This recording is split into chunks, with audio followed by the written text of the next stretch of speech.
ഇതാണ് ഉണ്ടാക്കാൻ പോകുന്നത്. അതിന് കഷ്ണങ്ങളൊക്കെ അരിഞ്ഞു വെച്ചിട്ടുണ്ട്.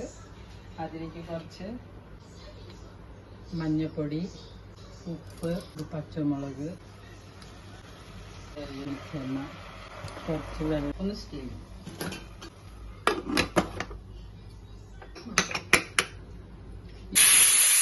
ഈ വന്നതിന് ശേഷം അടുപ്പ് ഓഫ് ചെയ്തു. ഇനി അത് ആറിയതിന് ശേഷം നമുക്ക് ഒരു അരപ്പൊഴിക്കാല്. അതിന്